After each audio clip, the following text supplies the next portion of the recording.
Well, just a few moments ago, we got our first glimpse at the Guernseys of the AFL's newest franchise team, the Tasmania Devils. For the team, it's all systems go, but for everyone else, there's just one little multi-million-dollar problem and an election that could harpoon it all. Launched today, this is what the AFL's 19th team, the Tasmania Devils, will be wearing when they run out to play in 2028. It's so sexy you could scream.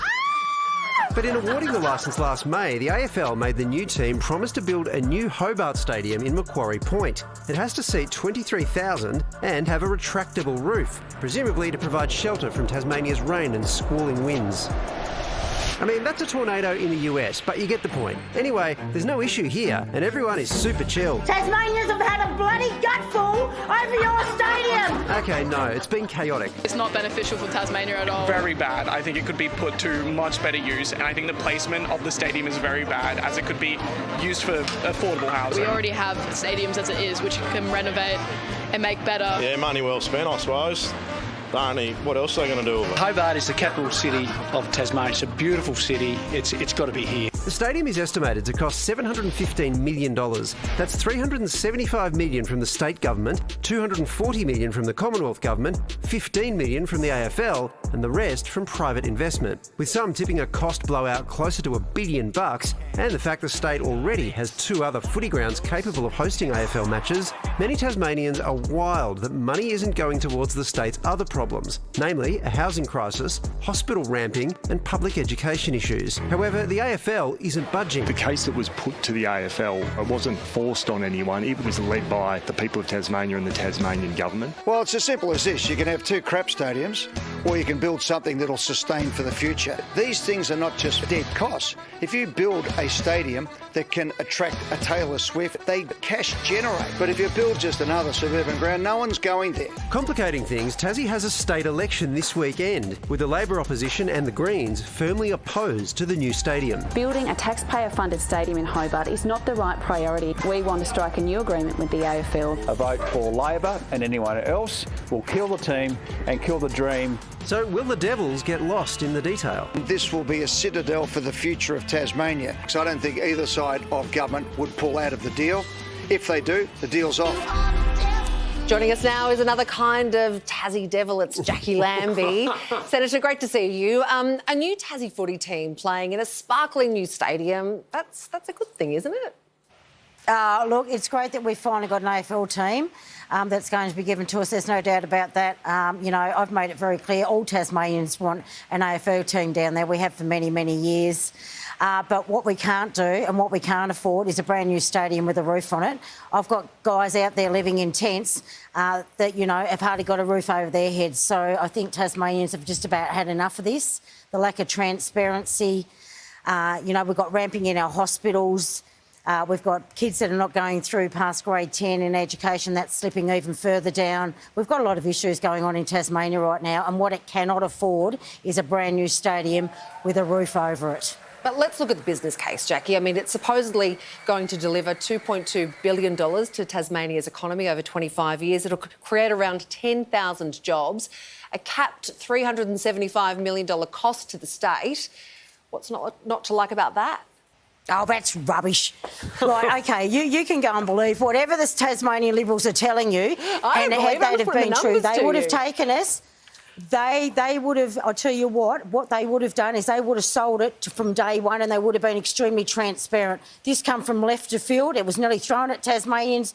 No one said anything about a stadium. Next thing, we're having a stadium with a roof down there.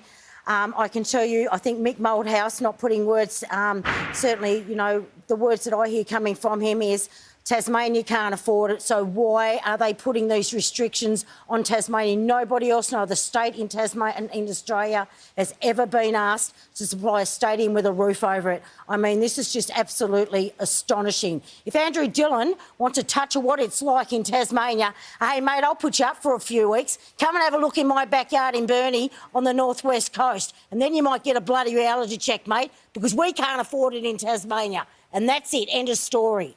We'd love one, I can tell you. But I tell you, we're not as rich as what they are in Western Australia. We don't have all that resources money coming into us. all that sort of stuff. And we have so many issues going on in Tasmania where they have to be prioritised over a stadium. And it's as simple as that. So I don't think anyone's denying the issues, Jacqui, but the argument is really over this not being cost, but rather being investment. That there is other money that government could be spending that might be a waste or that would be a sunk cost. But this is different because in the long run it will create money, it will create jobs. We can have an argument over the figures, but that's the basic argument. Are you arguing because of the problems that exist in Tasmania that the state government shouldn't be investing in anything? Is that the argument? Well, no, that's rubbish, and that's not what I'm saying at all. Okay. But what I'm saying is right now we can't afford a brand new stadium. Over $1 billion it'll end up costing us, not the AFL. That's my first point. There is no transparency around this whatsoever. They've chucked figures here, there and everywhere. We've now got Stadium 2.0, Stadium 3.0. Next, I guess, by the end of the election, there'll be someone else out saying this is Stadium 4.0. That's where we're at. So the AFL has been pretty clear in its response. No stadium, no team. Are you prepared to lose the team over this? You know what?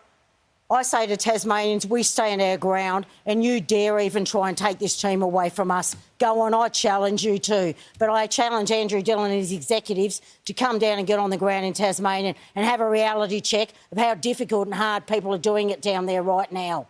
And throwing a stadium in their face with very little transparency behind it is a goddamn joke in itself. I reckon you ought to be the inaugural coach to get the boys fired up in the first game they play, Jacqui. You're the great negotiator. Mate, I'll be honest with you. My son was with the AFL Academy for 6 or 7 years. He didn't make AFL. He played the last few games with the Devils down there when they were with the VFL. We all love our AFL down there in Tassie, but we've got to be realists here, and we don't have $1 billion in the bank to pay for one. As a Richmond fan, you have provided us with some joy. You know that, don't you? Lots of joy for us. Royce Hart, Jack Rewalt, Matty Richardson. Matty Richardson. That's because Tasmania always does the heavy lifting, mate. We're just not putting the roof on the stadium.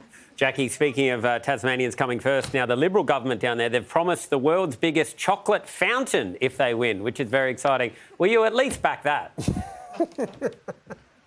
Oh, yeah. Yeah, I don't know about that. I don't know who's paying for that either. And I tell you, I'm not quite sure how much they said they were throwing in for that. I don't think that's a full 100 mil. Right. I'd have to go back and have a look at that. I think it's about 12 has million. been in our backyard for a long time. That's a lot of chocolate. No roof on it. A big fountain, you know. Do we standing under it, spray all over us? You're beauty, just licking our lips. So, yeah. Who needs an AFL team? Hey, Jacqui Lambie, we appreciate your time. Thank you. Thank you so much. The AFL really want a stadium, they need to put more money in. Yeah. As simple as that. Yeah. The governments can't do all the heavy lifting. And so if the AFL wants a roof stadium, let them build it. But then what? So they collect... Well, they own Marvel. Yeah, but so you want the AFL to do that and then get all the money that stadium generates? No, they can lease it back to the government. There's a whole lot of financial ways you can do it. But she's right. There's a big problem in all of the states in terms of cost of living and health and education, all that thing. You should be able to do both. Yes, it would be great for Hobart. This is the starting point of negotiation, surely. Well, it doesn't seem like that. Look, I feel like we've lost sight of the big problem here, and that's the fountain. jersey. Oh, right, are we with happy the with this? The jersey? Are we happy with this What's wrong with jersey? that? Oh, It's pretty good. it's very literal, isn't it? You're not suggesting some innuendo. No. Never. What's the innuendo? You know what's wrong with it? They need to make it red and white and put the Sydney Swans on it. Then I would be really behind it.